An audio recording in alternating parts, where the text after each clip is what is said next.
찬송하시겠습니다. 252장 찬송.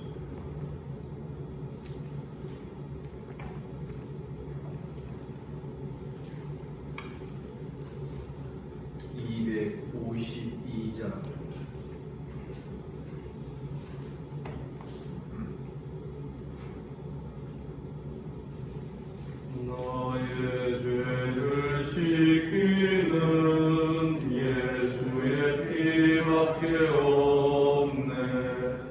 다시 정케하기도 예수의 피밖에 없네. 예수의 흘린 피 날 이게 하오니 귀하고 귀하다. 예수의 피밖에 없네. 나를 정케 하기는 예수의 피밖에 없네. 사죄하는 증거도 예수의 피밖에 없네. 예수의 흘린 피 날 이게 하오니 귀하고 귀하다. 예수의 피밖에 없네. 나의 죄 속하기는 예수의 피밖에 없네. 나는 공로 없으니 예수의 피밖에 없네. 예수의 흘린 피 날 이게 하오니 귀하고 귀하다. 예수의 피밖에 없네. 영원함과 소망은 예수의 피밖에 없네. 나의 은혜는 이것뿐 예수의 피밖에 없네. 예수의 흘린 피 날 이게 하오니 귀하고 귀하다. 예수의 피밖에 없네. 영원토록 내 할 말 예수의 피밖에 없네. 나의 찬미 제목은 예수의 피밖에 없네. 예수의 흘린 피 날 이게 하오니 귀하고 귀하다. 예수의 피밖에 없네. 아멘. 반갑습니다. 우리 주님께서 이 아침에 우리를 이 자리로 불러주신 줄 믿습니다. 사도신경으로 신앙 고백드립니다. 나는 전능하신 아버지 하나님 천지의 창조주를 믿습니다. 나는 그의 유일하신 아들 우리 주 예수 그리스도를 믿습니다. 그는 성령으로 잉태되어 공경녀 마리아에게서 나시고 본디오 빌라도에게 고난을 받아 십자가에 못 박혀 죽으시고 장사된 지 사흘 만에 죽은 자 가운데서 다시 살아나셨으며 하늘에 오르시어 전능하신 아버지 하나님 우편에 앉아 계시다가 거기로부터 살아있는 자와 죽은 자를 심판하러 오십니다. 나는 성령을 믿으며 거룩한 공교회와 성도의 교제와 죄를 용서받는 것과 몸의 부활과 영생을 믿습니다. 아멘. 하나님 말씀 누가복음 13장 1절부터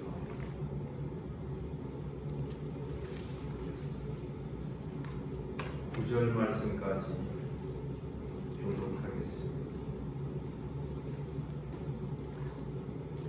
13장 1절입니다.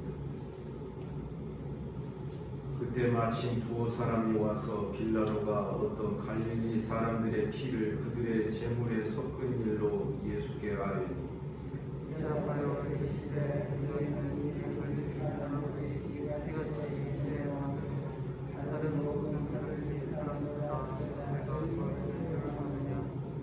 너희에게 이르노니 아니라 너희도 만일 회개하지 아니하면 다 이와 같이 망하리라.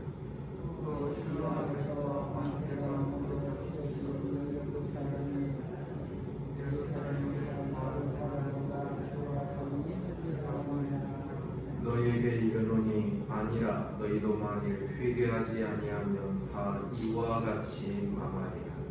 이에 예수께서 말씀하시되 한 사람이 포도원에 무화과 나무를 심었기 때문에 와서 그 열매를 보았으나 얻지 못한 자라.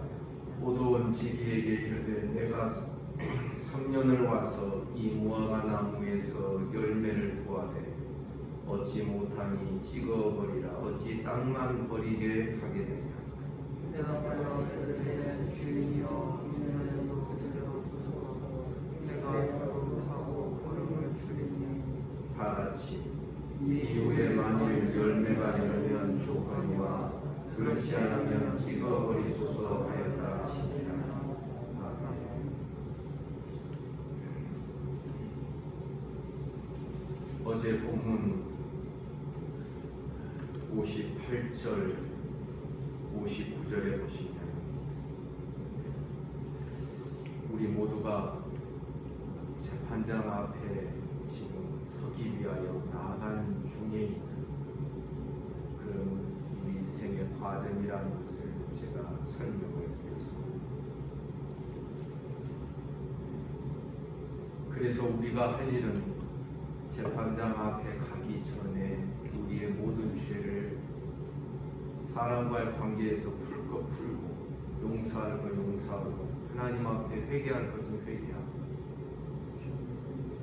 그래서 재판장 앞에 서기 전까지 화해하기를 힘써라 이렇게 말씀이 나오고 있습니다. 만일 재판장 앞에 가서 우리가 재판을 받게 되면 거기서는 이제는 다시는 고칠 수도 없고 회개할 수도 없고 바꿀 수도 없는 그러한 때가 된다는 것을 우리가 기억해야 된다는 것입니다. 어제 말씀에 이어서 오늘 본문 이 13장의 초기의 말씀은 우리에게 회개를 촉구하시는 주님의 말씀을 계속 이어서 하고 있다는 것을 우리가 볼 수 있는 것입니다. 1절 이하에 보니 두어 사람이 와서 빌라도가 갈릴리 사람들을 이제 죽이고 학살하고 또 그들의 피를 이 예루살렘의 제물에 섞은 일을 예수께 아뢰었다 했습니다. 그러자 예수께서 2절에서 대답하여 말씀하시기를 너희는 이 갈릴리 사람들이 이같이 해받음으로 다른 모든 갈릴리 사람보다 죄가 더 있는 줄을 아느냐. 지금 주님의 이 2절의 말씀은 일반적인 사람들의 그런 통념이었습니다. 요한복음 9장에 보면 제자들이 나면서부터 앞을 못 보는 그 사람을 두고서 이렇게 예수께 질문합니다. 이 사람의 죄가 이렇게 된 것이 이 사람의 죄입니까? 그 아비의 죄 때문에 그렇습니다.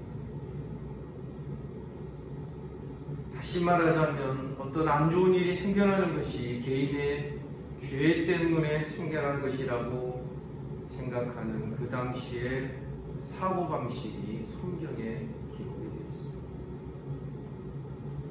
우리 주님의 오늘 본문의 말씀도 그런 뜻입니다. 빌라도에 의하여서 죽임당한 그 사람들이 다른 사람보다 죄가 많아서 그렇게 죽임을 당한 줄 아느냐? 아니다. 이것은 하나님께서 이 시대를 향한 하나의 경고의 메시지다. 여기서 우리는 두 관점을 분명히 보게 됩니다. 첫째는 내가 주인이 되는 관점입니다. 사람들이 자기 똑똑한 생각으로 판단을 하고 어떤 사람의 안 좋은 일에 대하여서 고난에 대하여서 이것은 그 사람의 죄 때문이다. 쯧쯧쯧. 이게 다 사람이 주인 되어 있는 판단인 것입니다. 제가 왜 이런 말씀 드리냐면 누가복음 12장은 전적으로 로드십에 관한 예수 그리스도의 주님 되심, 하나님의 주님 되심에 대한 말씀으로 계속 이어지고 있다는 것을 제가 설명을 드렸기 때문에 신앙생활을 하고 하나님의 어떤 생각을 적용한다 할지라도 어디까지나 우리는 지혜 있고 진실한 청지기의 입장에서의 그 안목을 가져야 됩니다. 내가 주인이 되어 판단하고 내가 주인이 되어 다 정리하고 지금 고난당한 사람들의 그들의 죄가 다른 사람보다 많기 때문에 특별히 그들이 죽임을 당했다. 이렇게 생각하는 그 습성이 사실상 이것이 인간적인 것입니다. 주님 말씀하십니다. 너희는 이 죽임당한 갈릴리 사람들이 이같이 해받음으로 다른 모든 갈릴리 사람보다 죄가 더 많다라고 생각합니다. 3절에서 주님 말씀하시죠. 너희는 이르노냐 아니라 너희도 만일 회개하지 아니하면 다 이와 같이 망하리라. 비극적 사건을 바라보는 태도가 내가 주인이 되어서 판단하고 정죄하고 다 인간적인 생각으로 정리를 해버리는 이 내가 주인 되는 죄를 우리 주님이 지적하고 계신 것입니다. 그 사건이 일어나도록 허용하신 하나님의 뜻은 다른 데 있는데 너희도 죄인이기 때문에 회개하라. 아직 길에 있을 동안에 너희들은 회개하라.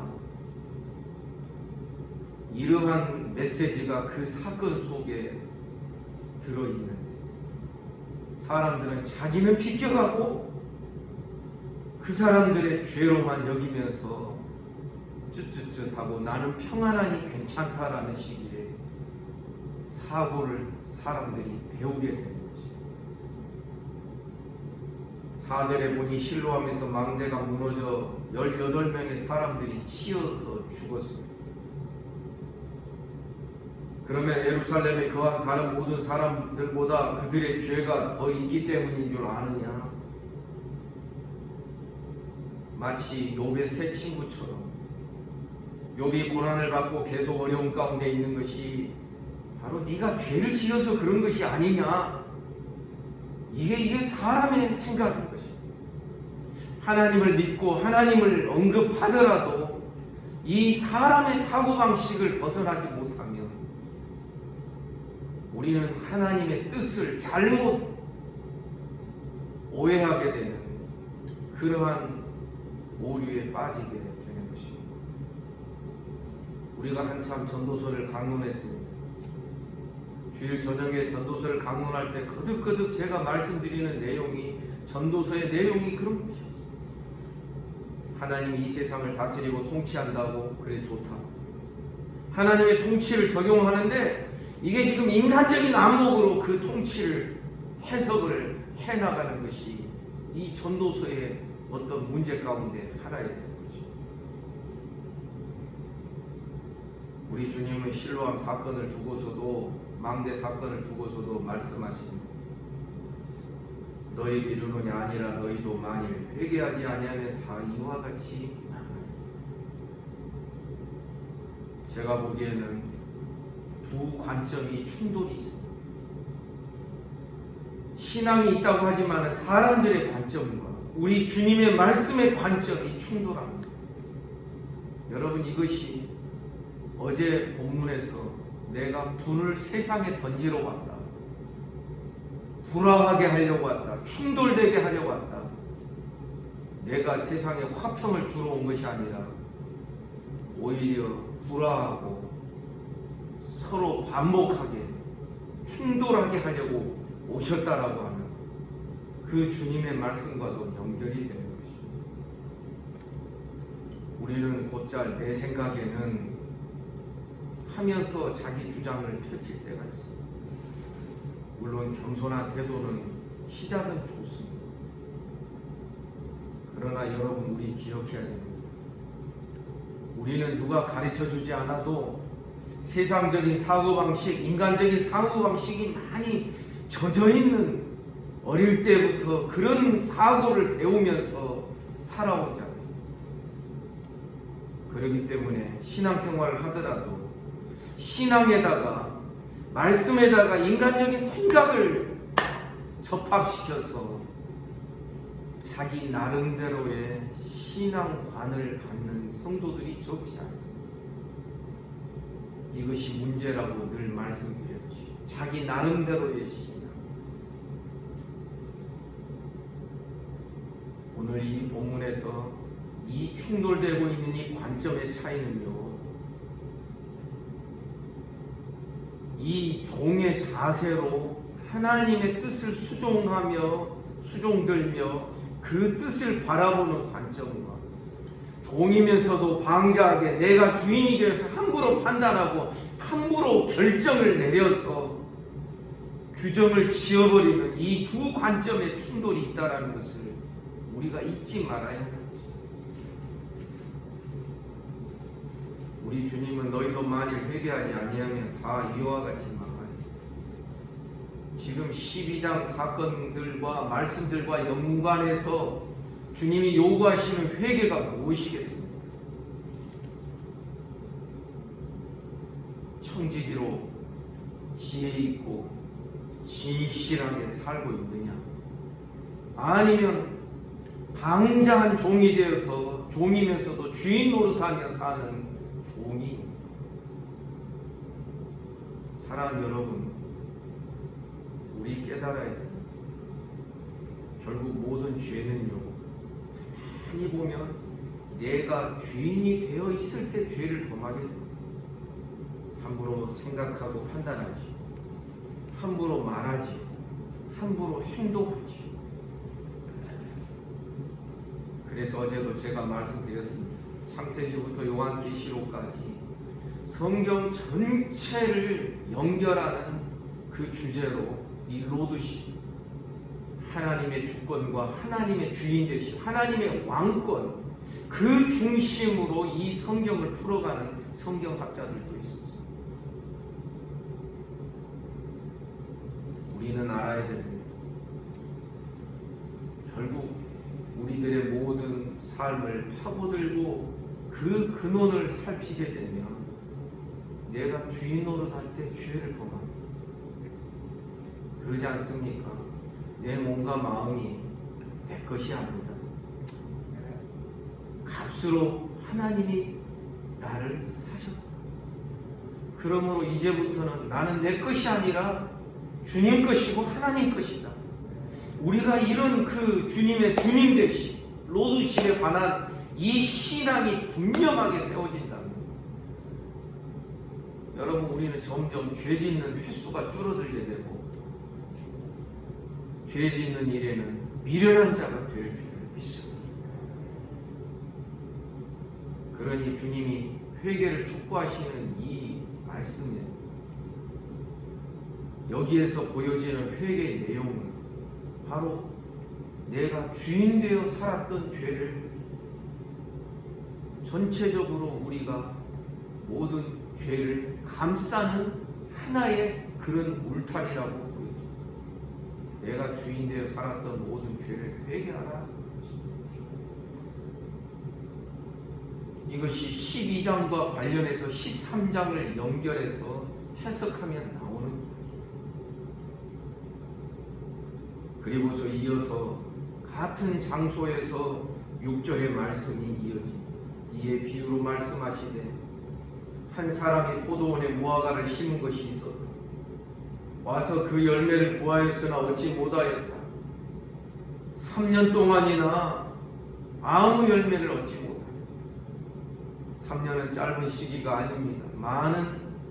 많은 시간 동안 하나님께서 이스라엘이라고 하는 이 포도원을 경영해 오시면서 열매를 구하신 이야기를 이 비유에서 말하고 있는 것입니다.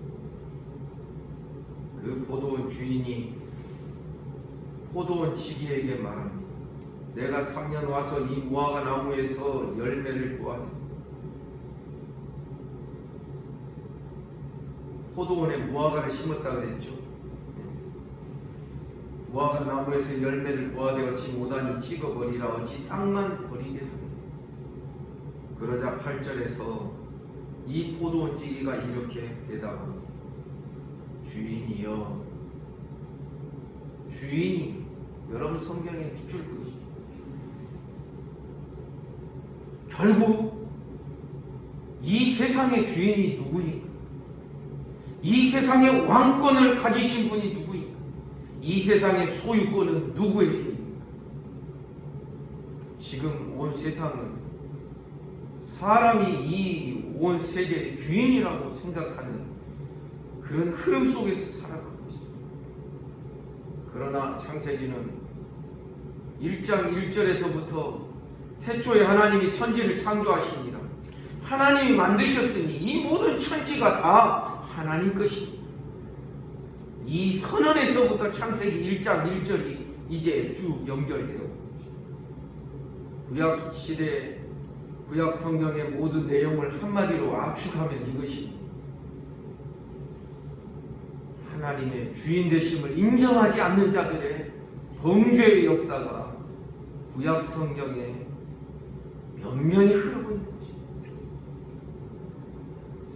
하나님의 말씀에 불순종하고 거스르게 만들었던 마귀의 유혹도 그것이었습니다.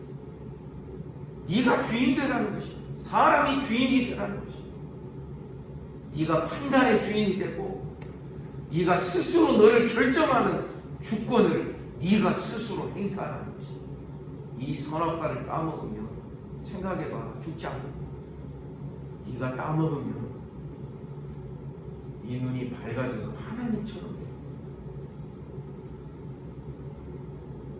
여러분, 이 하나님의 주인 되심, 예수님의 주인 되심, 이것이 얼마나 중요한 것인지를 아십니다. 예수님이 주인 되지 아니하시면 누가 주인 노릇합니까? 자기가 종이, 주인이 잠시 자리 비운 사이에 방장한 주인, 이 종이 되는 것입니다. 자기가 주인 역할을 하죠. 8절에 보니 포도원 지기가 대답합니다. 주인이여, 주인이여, 큐리에 주여 하는 것입니다. 금년에도 그대로 두소서. 내가 두루 파고 걸음을 줄이니 이후에 만일 열매를 열매 조건이와 그렇지 않으면 찍어버리소서 하였다. 이 포도원 주인은 하나님이라 우리가 알 수 있고, 포도원 지기는 하나님과 우리 사이의 중보자의 우리 주 예수 그리스도이시라고 말할 수도 있을 것입니다. 회개의 열매를 맺지 않는 무화과 나무나 포도나무, 결국은 그 열매를 얻기 위하여 그 나무를 심으셨는데 열매 맺지 않는 나무는 가지마다 다 잘라서 불에 던지우게 된다라는 우리 주님의 일관성 있는 이 가르침을 우리는 잊지 말아야 하는 것입니다. 사랑하는 성도 여러분, 그래서 우리는 이렇게 말합니다. 죄 중에 죄는 하나님 없이 사는 것이고 하나님 무시하며 사는 것이고, 죄 중에 죄는 내가 주인 되어서 사는 것이고, 내가 주인 되어서 사는 자의 특징은 철저하게 자기 중심이고 자기 안목 중심이고 자기 판단 중심이고, 그래서 주님은 빌라도에 의하여서 죽임을 당한 그 사람들의 이야기와 실로암 망대가 무너져서 죽은 18명의 사람들을 놓고서 말씀하신 거죠. 너희들 생각에는 그 사람들이 너희보다 죄가 더 많기 때문에 그들이 그런 고난을 받고 그런 죽임을 당한 줄로 생각을 합니다. 아니다, 너희도 똑같다. 그 사건 속에 담아져 있는 하나님의 뜻을 판단하고 파악하는 그 안목은 이 종된 자들만이 할 수 있는 것입니다. 그래서 저는 늘 그렇게 생각을 합니다. 신앙생활 잘하려고 하지 마십시오. 저도 언제부턴가 목회를 잘하려고 하는 생각 다 내려놨습니다. 오래전 이야기죠. 이런 생각이 들었습니다. 사람이 잘하면 얼마나 잘하겠나. 왜? 죄인의 괴수들이고 다 이 죄의 본성을 아직도 벗지를 못하고 있는 자들. 그래서 여러분 신앙생활 잘하려고 하지 마시고 그냥 종으로서 신실하게 사는 것만을 좋아하시기를 바랍니다. 그러다 보면 다른 게 막 배워집니다. 이게 중요합니다. 나중에 누가복음 17장에 가서 보면 주님이 이 모든 구원 역사 끝에 어떤 사람을 찾으신다라고 말하느냐면 자기를 무익하게 여기는 종을 찾으신 주인 노릇했던 이 방장한 종은 나중에 많이 얻어맞고 심판을 받게. 주님이 보시는 관점이 있을까요? 주님이 보시는 관점에서 어떤 사람을 걸러내어 찾으시고 그들에게 상급 주시길 원하시냐면 끝까지 종의 자세를 놓치지 않는 거죠. 어떤 사람은 자기가 주인으로 막 결정권하고 그냥 다른 사람 막 이래가지고 어떤 결정을 만들어요. 제가 뒤에 있을 때마다 회의의 중요성, 교회 회의의 중요성을 말씀드리는 것입니다. 목사조차도 성도들에게 어떤 결정을 강요하지 않는 쭉 설명을 하겠죠. 어떤 회의 전에 제가 장로님들을 따로 만나거나 어떤 회의 전에 제가 어떤 분들에게 전화를 해서 이건 이렇게 되어야 됩니다. 미리 말하는 것이 지금까지 20년 동안 한 번도 없었습니다. 심지어 직분자 투표할 때 저는 부부들끼리도 누구와 누구를 해야 될지 의논하지 말라고 했습니다. 왜냐하면 벌써 두 사람이 모이면 이게 여론이 되기 시작해요. 그래서 회의 전에 사람들이 어떤 여론을 형성해가지고 누구 하는 게 좋겠다 이것처럼 자기가 주인 노릇하는 경우가 없는 것입니다. 여러분 우리 신앙생활 잘하려고 하지 마시고 그냥 종되어 사는 것을 배우시기를 주님의 이름으로 축복합니다. 그러면 그 안에 모든 것이 다 들어있습니다. 오늘 본문의 말씀 회개해야 될 내용이 무엇입니까? 주님이 무슨 죄에 대한 회개를 촉구하십니까? 회개에 합당한 열매 12장부터 계속 이어져 오는 내가 주인 되어 살았던 종이면서도 주인 되어 살아왔던 그 모든 죄를 회개하고 돌이키자는 것입니다. 우리 주님이 주인이신 줄을 믿으시기를 주님의 이름으로 축복합니다. 그런데 주님의 이 주인 되심이 내일 본문에도 이어집니다. 주님은 안식일에 주인이심을 증거하고 있는 것입니다. 성도 여러분, 우리는 그저 교회 생활하고 이 세상 살면서 형성된 이 생각 가지고, 이 안목 가지고 신앙생활 끝까지 유지해 가려고 하지 마시길 말씀으로 바꿔줘야 돼요. 이런 말씀 앞에서 내 생각을 바꿔야 돼요. 그래서 우리는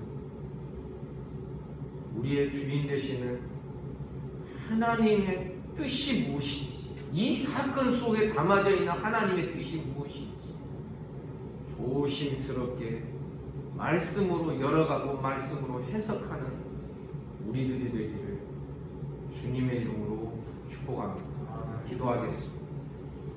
거룩하신 하나님 아버지, 은혜와 사랑을 감사합니다. 오늘도 이 아침에 우리를 불러주시고 우리에게 말씀을 대면케 하여 주시니 감사합니다. 오늘 하루도 주님과 함께 동행하게 하옵소서. 몸이 아픈 우리 모든 성도들, 마음과 정신이 미령한 자들 하나님께서 은혜를 베풀어 주옵소서. 예수 이름으로 명하노니 깨끗함을 받을지어다. 이제 경호 집사님 부친 장례식 갑니다. 하나님 아버지, 마지막으로 그 가족들에게 복음을 전할 기회가 있는데 성령께서 역사해 주시기를 원합니다. 오늘도 나라와 민족을 지켜주시고 한국교회 불쌍히 여겨주시고 주변의 나라들, 지구촌에 고통하며 신음하며 힘들게 살아가는 모든 인생들을 불쌍히 여겨 주시옵소서. 이후의 모든 오늘 하루의 삶을 주님께 의탁합니다. 예수님 이름으로 기도하옵나이다. 아멘. 장례식장 가실 분은 지금 출발을 해야 될 것 같습니다. 말씀 묵상하시겠습니다.